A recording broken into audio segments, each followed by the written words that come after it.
संसद से पास होने के बाद वक्फ संशोधन अधिनियम के विरोध में लोगों का प्रदर्शन और मार्च खत्म होता नजर नहीं आ रहा है। अधिनियम के विरोध में लोगों ने भारत के अलग अलग राज्यों में विरोध मार्च निकाला, जहां उन्होंने सरकार से अधिनियम को वापस लिए जाने की मांग रखी। इस मांग को मनवाने के लिए लोगों ने पश्चिम बंगाल के कोलकाता, पंजाब के मोहाली और तमिलनाडु के रामेश्वरम में विरोध मार्च निकाला। कोलकाता में लोगों ने हाथों में तिरंगा झंडा लेकर सड़कों पर उतरकर इस अधिनियम को निरस्त करने की मांग केंद्र सरकार के सामने रखी।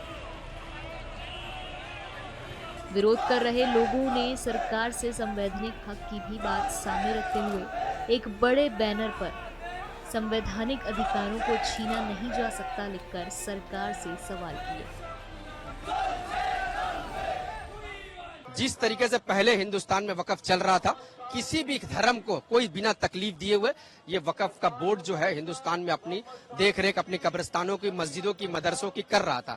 तो फिर जबरदस्ती इसको ये नया कानून लाकर इसमें ये नया तरमीम कर इसको मुसलमानों की प्रॉपर्टी को जबरदस्ती कब्जा करने का काम हिंदुस्तान की सरकार कर रही है। इसका पुरजोर विरोध हम लोग कर रहे हैं। ये कानून हम लोग किसी भी तरीके से नहीं मानने वाले सर। जिस तरीके से जो कानून पास किया गया लोकसभा राज्यसभा में, ये गैर कानूनी तरीके से पार किया। भीमराव अंबेडकर जी ने हिंदुस्तान के संविधान में जब मुसलमानों को ये अधिकार दिया कि आप अपने धर्म का पालन खुलेआम हिंदुस्तान में कर सकते हैं, अपनी निजी प्रॉपर्टी और अपने धार्मिक प्रॉपर्टी का भी संरक्षण आप अपने हिसाब से कर सकते हैं। 1995 और 2013 में जो कानून हिंदुस्तान की सरकार हम लोगों को बना की थी, उसके कानून के तहत वक्फ बोर्ड को हिंदुस्तान में चलाया जा रहा है। तो फिर नया कानून लाकर उस कानून को तोड़कर, उस कानून को हटाकर क्यों हम लोगों के ऊपर ये जालिम हुकूमत मुसल्लत किए जा रहे हैं, हमारे मस्जिदों मदरसों को क्यों कब्जा करने का काम किया जा रहा है। इस अधिनियम का विरोध प्रदर्शन कोलकाता से आगे बढ़ता हुआ पंजाब तक पहुंच गया है, जहां all India Muslim personal law board ने मोहाली की सड़कों पर उतरकर विरोध मार्च निकाला। मुस्लिम समुदाय के लोगों ने सड़क पर उतरकर वक्फ संशोधन अधिनियम के विरोध में नारेबाजी की।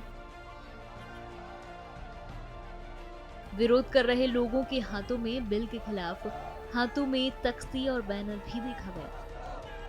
प्रदर्शन कर रहे लोगों ने राज्य में इस अधिनियम को लागू न किए जाने की मांग रखी और मुख्यमंत्री से इस बारे में अनुरोध किया।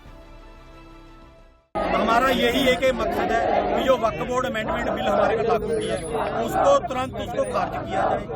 और हमारी पंजाब की गवर्नमेंट से हमारा निवेदन है भी इसको पंजाब में लागू होने से जैसे बाकी स्टेटों से आ रही है, हमें पता लगा है पश्चिम बंगाल की मुख्यमंत्री ने साफ मना कर दिया और झारखंड की मुख्यमंत्री जी ने साफ मना कर दिया। उनका हम धन्यवाद करते हैं और माननीय भगवंत मान जी को हम कहते हैं, बेनती करते हैं भी यहाँ पर भी वो आप अपना कोई ऐसा यहाँ पे कोई भी अपना बना के कैबिनेट बैठा के या कोई भी तरीके से इसको कानून को यहाँ लागू करने से रोका जाए। आज आप लोग ज्ञापन किसके नाम पे ज्ञापन दे रहे हैं डीसी साहब? माननीय प्रेसिडेंट ऑफ इंडिया और माननीय प्रधानमंत्री जी। इसके बाद क्या रणनीति होगी आगे की? इसके बाद देखो हमने आज अपना मेमोरेंडम दे दिया, बाकी हम ये संघर्ष हमारा जारी रहेगा। ठीक है, इसको रोका नहीं जाएगा, ये चलता रहेगा। एक बार हमें भरोसा है माननीय प्रधानमंत्री जी पर, उनका दिल काफी नरम है भी शायद वो अपना नरम रवैया हमारे प्रति रखें। वहीं तमिलनाडु में भी इस अधिनियम के विरोध में मुस्लिम समुदाय के लोग रामेश्वरम की एक मस्जिद में इकट्ठा हुए और अधिनियम का विरोध किया।